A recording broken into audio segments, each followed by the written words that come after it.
함께 살펴볼 하나님 말씀은 창세기 48장 1절부터 16절 말씀입니다. 이 일 후에 어떤 사람이 요셉에게 말하기를 내 아버지가 병들었다 하므로 그가 곧 두 아들 므낫세와 에브라임과 함께 이르니 어떤 사람이 야곱에게 말하되 내 아들 요셉이 내게 왔다 하매 이스라엘과 힘들며 신사상에 앉아 요셉에게 이르되 이전에 가나안 땅 루스에서 전능하신 하나님이 내게 나타나사 복을 주시며 내게 이르시되 내가 너로 거룩하고 번성하게 하여 내게서 많은 백성이 나게 하고 내가 이 땅을 내 후손에게 주어 영원한 소유가 되게 하리라 하셨습니다. 내가 애굽으로 와서 내게 이르기 전에 애굽에서 내가 낳은 두 아들 에브라임과 므낫세는 내 것이라 르우벤과 시므온처럼 내 것이 될 것이요 이들은 후에 내 후손을 내주실 것이며 그들의 산은 그들의 턱의 이름으로 함께 받으리라. 내게 대하여는 내가 이전에 밧단에서 올 때에 라헬이 나를 따르던 도중 가나안 땅에서 죽었는데 그곳은 에브랏까지 길이 아직도 먼 곳이라 내가 거기서 그를 에브랏 길에 장사하였느니라. 이스라엘이 요셉의 아들들을 모이되 이들은 누구냐? 요셉이 그의 아버지에게 아뢰되 이는 하나님이 여기서 내게 주신 아들들이니이다. 아버지가 이르되 그들을 데리고 내 앞으로 나아오라. 내가 그들에게 축복하리라. 이스라엘은 이 나이로 말미암아 엎어서 보지 못하더라. 요셉이 두 아들을 끌어 아버지의 앞으로 나아가니 이스라엘이 그들에게 맞추고 그들을 안고 요셉에게 이르되 내가 내 얼굴을 보리라고는 생각하지 못하였더니 하나님이 내게 내 자손까지도 보게 하셨도다. 요셉이 아버지의 무릎 사이에서 말을 건너가야하고 땅이 헛되었더라고. 오른손으로는 에브라임을 이스라엘의 왼손을 향하게 하고 왼손으로는 므낫세를 이스라엘의 오른손을 향하게 하여 이끌어 그에게 가까이 나아가매 이스라엘이 오른손을 펴서 창안의 에브라임에 향하여 왼손을 펴서 므낫세의 머리에 얹으니 므낫세는 잠자라도 팔을 앞으로 얹었더라. 그가 요셉을 위하여 축복하여 이르되 내 조부 아브라함과 아버지 이삭이 섬기던 하나님 나의 출생으로부터 지금까지 나를 기르신 하나님 나를 모든 환난에서 건지신 여호와의 사자께서 이 아이들에게 복을 주시오며 이들로 내 이름과 내 조상 아브라함과 이삭의 이름으로 칭하게 하시오며 이들이 세상에서 번식되게 하시기를 원하나이다. 아멘. 최근에 그 장안에 화제가 된 드라마가 하나 있더라고요. 우리나라뿐만 아니라 전 세계 시청자들의 마음을 사로잡았다라고 하던데 바로 폭삭 사가수다. 네. 소가수다. 사가수다가 아니구나. 안 봐가지고 제가 폭삭 소가수다. 사가수다. 폭삭 샀죠. 나이 먹으면. 폭삭 소가수다. 저도 한번 보려고 그러는데 아직 짬이 안 나가지고 보지는 못하고 이 드라마를 이 평론한 짧은 글 몇 개를 좀 보았어요.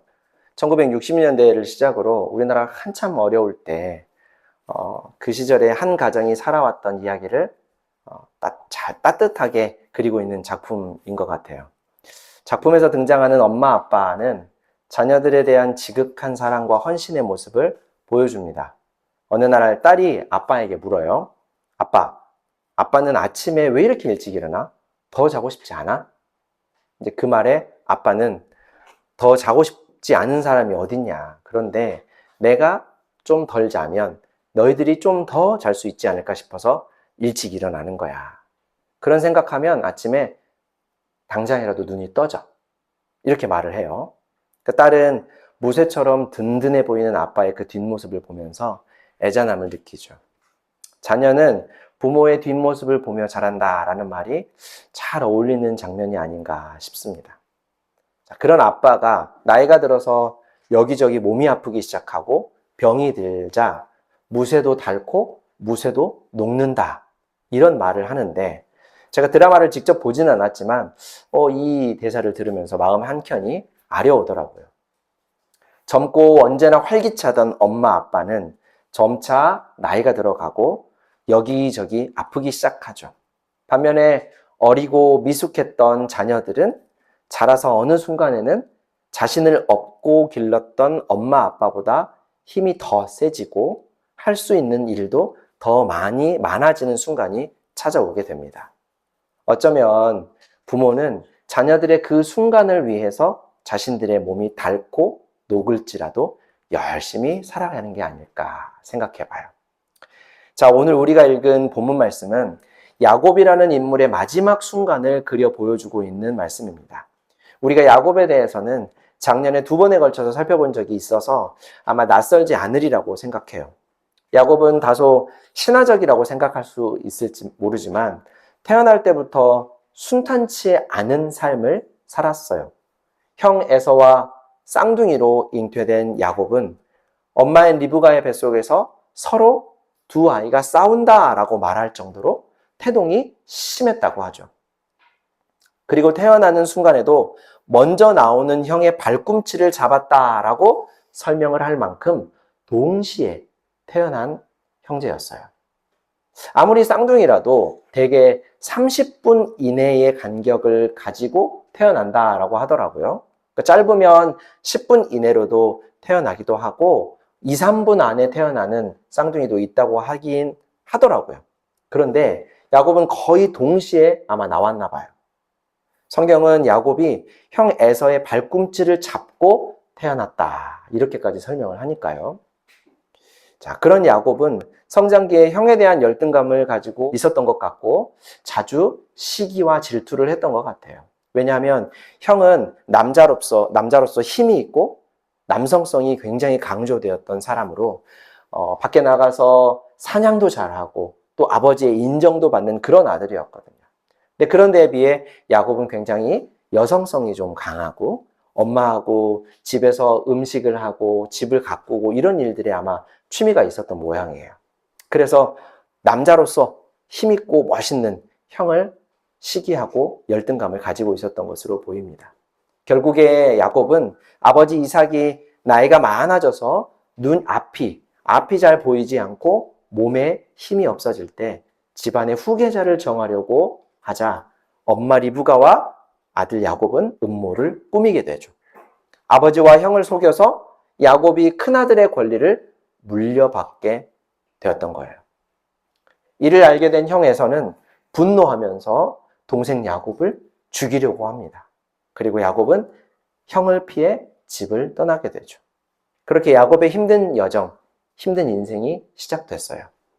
집을 떠난 야곱은 외삼촌 라반의 집에서 20년을 지내면서 2명의 아내와 11명의 아들 그리고 1명의 딸을 얻습니다.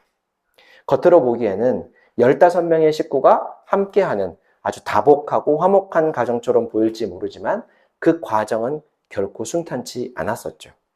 야곱은 과거에 아버지와 형을 속여서 큰아들의 권한을 가로챘던 사람이에요. 그런 그도 외삼촌 라반의 집에 와서는 외삼촌에게 크게 속임을 당하게 됩니다. 그는 라헬을 사랑하여 그녀와 결혼하기 위해서 7년 동안 보수를 받지 않고 외삼촌의 집에서 일을 했습니다.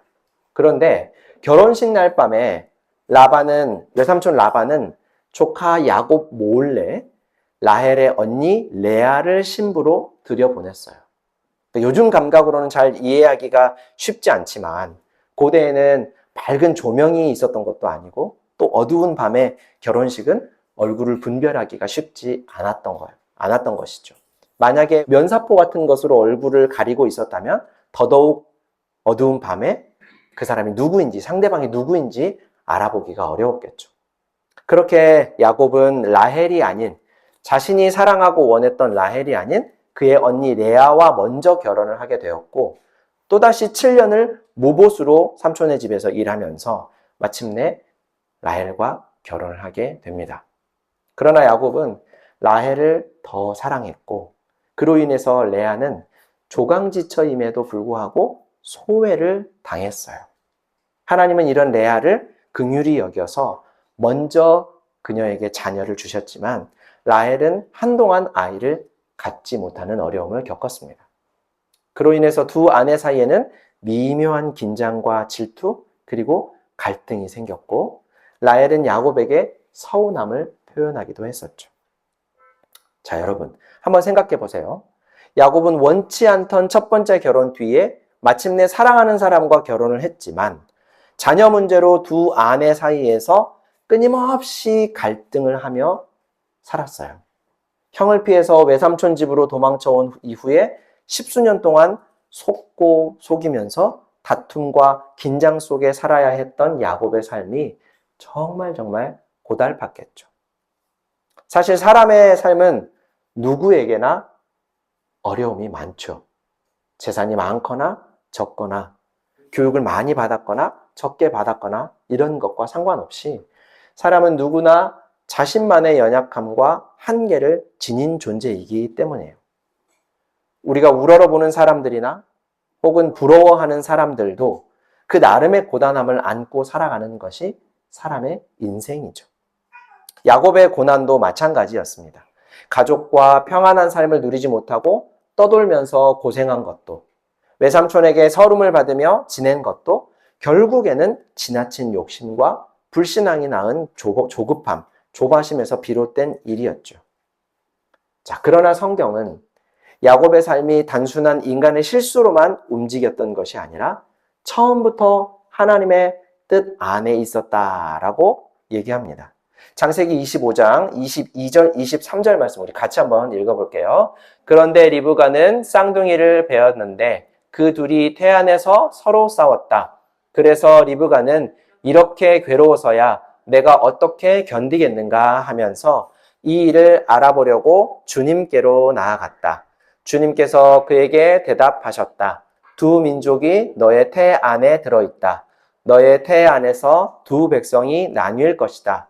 한 백성이 다른 백성보다 강할 것이다.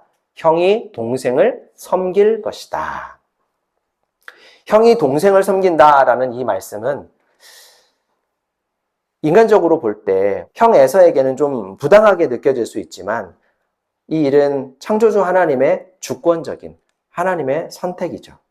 요셉의 경우를 보아도 알 수 있듯이 하나님의 선택은 어떤 자격 때문이 아니라 하나님의 계획과 뜻을 이루기 위한 것일 때가 많아요. 그래서 그 선택은 오히려 평범한 우리에게도 소망이 될 수 있죠. 왜냐하면 하나님께서는 탁월한 능력을 가진 사람만을 발탁해서 사용하시는 것이 아니라 부족한 사람이라도 선택하시고 그 사람을 가르치시고 변화시키셔서 하나님의 일을 이루어 가시기 때문이에요. 그래서 하나님 안에서는 평범한 우리에게도 언제나 소망이 있는 것이죠. 자, 그러나 문제는 이 하나님의 약속을 야곱만이 아니라 그의 부모인 이삭과 리브가도 다 알고 있었죠. 그럼에도 불구하고 누구 하나 하나님의 약속을 신뢰하며 따르지 않았다라는 거예요. 이삭이 하나님의 약속을 기억하고 신뢰했다면 큰아들 에서가 아니라 작은 아들 야곱에게 큰아들의 권한을 맡기신다라고 했던 하나님의 뜻을 가족이 함께 받아들일 수 있도록 설득했어야죠. 특별히 큰아들 에서에게는 더욱 그래야 하지 않겠습니까? 아들아, 하나님의 뜻이 이러하니 우리가 믿고 따르자꾸나. 분명히 하나님의 선한 뜻이 있지 않겠니? 그랬더라면 이런 불행은 피할 수 있었을지 모르죠. 리브가 역시 하나님의 약속을 믿었다면 남편과 큰아들을 속이면서까지 야곱에게 큰아들의 권한을 넘겨주려 하지 않았을 거예요. 그런데 리브가는 하나님의 약속을 믿지 못해서 거짓으로 남편과 큰아들을 속여서 하나님의 뜻을 이루려고 했죠. 악한 방법으로 선을 이루겠다라는 것이니 애초부터 잘못된 생각이 분명해 보입니다. 야곱도 마찬가지죠. 하나님의 뜻을 알았다면 요셉처럼 형의 입장을 헤아리며 조용히 기다렸어야 해요. 그리고 이 사건에서 가장 큰 상처를 입은 사람은 형 에서가 아니겠습니까? 물론 에서도 하나님의 약속을 믿지 못하고 자신에게 주어질 큰아들의 권한을 가볍게 여겼던 사람이기 때문에 책임이 없다고 말할 수는 없지만 상황만 보면 에서가 피해자처럼 느껴지는 것도 사실이죠. 그래서 야곱은 가만히 하나님의 때를 기다리는 것이 형 에서에 대한 사려 깊은 태도였을 거예요. 결국에 이 가족은 하나님의 뜻을 무시한 채 각자의 방식으로 문제를 해결하려고 하다가 서로 멀어지고 흩어지며 큰 고난의 시간을 겪어야 했죠. 그 중심에는 야곱이 있었던 것이고요. 그래서 그의 인생은 더 힘들 수밖에 없었습니다. 나중에 아들 요셉이 애굽의 총리가 되어서 가족들을 기근에서 구해내고 야곱이 바로 앞에 섰을 때 야곱이 뭐라고 얘기했습니까? 내 삶이 조상들에 비해서 그렇게 길지는 않았지만 그 세월만큼은 내가 살아온 그 시절만큼은 무척이나 험악한 일들을 많이 겪으며 살아왔었습니다. 이런 고백을 하죠. 야곱의 이 말은 그가 걸어온 삶의 여정이 얼마나 고단하고 상처투성이었는지를 잘 보여주는 삶의 고백입니다. 하지만 그 모든 여정 속에도 하나님은 함께 계셨고 그 고통 가운데서 하나님의 뜻은 조금씩 이루어지고 있었어요. 그리고 우리가 오늘 읽은 창세기 48장 본문은 그 결과를 잘 나타내 보여주고 있는 증거입니다. 야곱이 생을 마감할 날이 가까웠어요. 험악한 일을 많이 겪었던 삶을 이제 마치기 직전이었던 것이죠. 재미난 사실은 2절을 보면 어떤 사람이 야곱에게 말하되 내 아들 요셉이 내게 왔다 하매 이스라엘이 힘을 내어 침상에 앉아 라고 되어 있어요. 여기서 야곱은 2절 보시면 어떤 사람이 야곱에게 말하되 내 아들 요셉이 내게 왔다 하매 이스라엘이 힘을 내어 침상에 앉아 라고 되어 있죠. 여기서 야곱과 이스라엘은 동일 인물입니다. 야곱이 집으로 돌아오는 길에 형 에서가 두려워서 야복이라고 이름하는 강을 건너지 못하고 있을 때 하나님은 다시 그에게 약속을 상기시켜 주면서 건너가라. 내가 너를 돌보아 주겠다. 처음부터 내가 다시 아버지의 집으로 돌아올 수 있도록 너를 인도해 주겠다고 약속하지 않았었니? 라고 얘기를 하셨었는데 그런 하나님의 약속을 믿지 못하겠다고 하면서 강을 건너지 못하고 있었던 야곱과 건너가라고 하는 하나님의 사자가 씨름을 했었던 거죠. 그리고 그 씨름 끝에 하나님은 야곱에게 이스라엘이라고 하는 이름을 지어주셨어요. 야곱의 원래 이름, 그 야곱이라는 이름의 뜻은 속이는 사람이라는 뜻이에요. 그가 참 자기 이름처럼 살았죠. 속이는 사람. 그런데 하나님은 그가 더 이상 속이는 사람으로 살지 않고 이스라엘, 하나님과 씨름하여 하나님께 완전히 붙들린 사람으로 새로운 삶을 시작하게 하셨던 거예요. 그리고 그의 이름은 이스라엘 민족의 이름이 되었던 거죠. 오늘 본문 48장과 그 다음 49장은 야곱이 죽기 전에 자신의 아들들과 손자들을 축복하는 장면이 나오고 있습니다. 그가 이전에는 남을 축복하기는커녕 온갖 거짓말과 속임수를 동원하여 남이 가지고 있는 축복권까지 빼앗아 와야 비로소 속이 후련했던 사람이었잖아요. 그런데 비록 험악했지만 그가 하나님의 손에 붙들려서 지금까지 인생을 살아와 보니 자신의 아들들과 손주들뿐만 아니라 이전에 읽었던 것처럼 바로 왕을 이집트의 바로 왕을 축복하는 사람으로 변화되었던 것이죠. 그리고 그가 후손들을 축복하는 내용을 보면 그저 너희들은 잘 먹고 잘 살아라 이런 말이 아닌 자신의 삶을 인도하신 하나님에 대한 경험과 신앙의 고백이 잘 담겨 있는 것을 볼 수가 있어요. 또 하나님의 약속을 기억하며 자신의 유고를 고향 땅으로 가져가 달라라고 하는 당부도 하죠. 아들들에 대해서는 하나님의 구원 계획에 따라 살도록 하는 의미심장한 여러 가지 말들을 각자에게 맞게, 아들들 각자에게 필요한 말들을 세세하게 남겨줍니다. 그리고 그의 말, 유언이라고도 할 수 있는 자녀들에 대한 축복이 성경 전체를 통해서 구절구절 하나도 빠뜨림 없이 이루어져 가는 것을 볼 수가 있어요. 자, 사랑하는 성도 여러분, 오늘은 우리가 어른이 주일이라고 이름을 한번 해봤어요. 공식적으로는 어버이 주일이라고 우리가 지키지만 우리 안에 젊은이도 있고 아직 부모가 아닌 성도도 있으니 장년을 위한 주일로 정하면 좋겠다라고 해서 어른이 주일 이렇게 한번 해봤는데요. 어른은 단순히 나이가 들어서 성인이 된 사람을 가리키는 말은 아닙니다. 어떤 공동체나 사회에서 책임감과 성숙함, 또 타인을 배려하는 자세, 그리고 공동체에 도움이 되는 역할을 감당하는 사람을 일컫는 말이 바로 어른이죠. 그래서 노인은 많지만 어른은 별로 없다라는 말을 해요. 나이를 먹는다고 해서 모두 어른에 걸맞게 사는 것이 아니라는 뜻이겠죠. 하지만 한편으로 여러분, 앞서도 말한 것처럼 사람은 저마다 모두 각자의 연약함과 한계를 가지고 살아가는 게 맞죠. 그리고 모든 사람은 다 저마다 첫 번째 인생을 살아가기 때문에 미숙함 투성이일 거예요.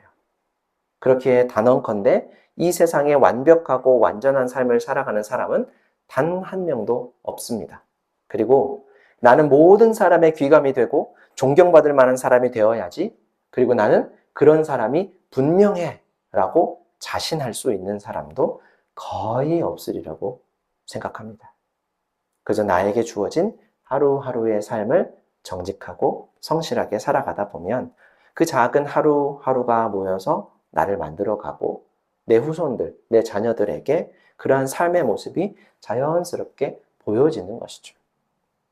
제가 결혼을 하고 새 아이를 낳아서 길러보면서 가장 깊이 깨달았던 바 하나가 있는데 그것은 이 세상의 모든 부모님들은 부모님으로 살아온 그 자체만으로도 충분히 존경받을 만하다라는 생각이었어요. 저보다 어른들도 여기 계시는 이 자리에서 제가 뭐 어떤 조언이나 위로의 말을 드릴 수는 없겠지만 하나님의 말씀을 전달하는 설교자로서 감히 여러분에게 한 말씀 드리자면 이 시대를 살아가고 계신 어른 여러분 참 위로하고 축복하기를 원합니다. 정말로 고생들이 많으신 것 같아요. 지금 여러분의 그 모습만으로도 충분히 잘하고 계십니다. 자, 그리고 한 가지 더 우리는 무엇보다 삼위 하나님을 믿고 따르는 사람들입니다. 그리스도이신 예수님의 은혜와 사랑으로 구원받은 하나님의 백성들이죠. 그렇다면 우리는 한 가지 더 여기 모인 우리 자녀들 그리고 믿음의 후배들보다 한 발 앞서가면서 하나님의 말씀에 따라 믿음으로 살아가는 뒷모습을 자연스럽게 보여줄 수 있다면 우리 믿음의 후배들, 자녀들도 우리를 어른으로, 믿음의 선배로, 어머니로, 아버지로 존중하고 존경하게 될 것입니다. 오늘 어른이 주일을 맞아서 우리 사랑하는 성도 여러분과 제가 믿음으로 살아가며 정직하고 성실하게 인생을 살아가고 또 정의로운 편에 서서 하나님의 뜻을 이루며 살아갈 때 그런 우리의 삶을 통해 우리 다음 세대가 하나님의 살아계심과 신실하심과 복 주시는 은혜를 풍성히 알게 될 것이라 기대합니다. 그런 복된 삶을 사시기를 주님의 이름으로 축원합니다. 사랑과 은혜가 풍성하신 하나님 우리 아버지, 우리들의 삶을 지켜주시니 참으로 감사합니다. 우리에게 부모님과 어른들 또 선생님을 주셔서 그분들의 뒷모습을 보며 지금까지 그리고 여기까지 올 수 있도록 인도하심도 감사합니다. 우리 각자의 인생이 야곱의 삶처럼 험악하고 고달픈 경험들을 많이 하며 여기까지 왔지만 그때까지 하나님의 선하심과 인자하심을 경험하게 하시고 우리를 돌보시는 은혜를 깨닫게 하사 믿음으로 살 수 있게 하심에 감사합니다. 어른이 주일을 맞아 우리가 보고 배운 대로 그리고 따라온 어른들의 모습들처럼 우리도 우리 후손들에게 올바른 길을 보여주는 길잡이들이 되게 하여 주시고 무엇보다 하나님을 믿고 의지하는 그리스도인의 삶의 모습을 보여주는 우리가 되게 하여 주옵소서. 다음 세대를 사랑으로 축복하고 올바르게 가르치는 어른으로 살아갈 수 있게 하여 주옵소서. 예수님의 이름으로 기도합니다. 아멘.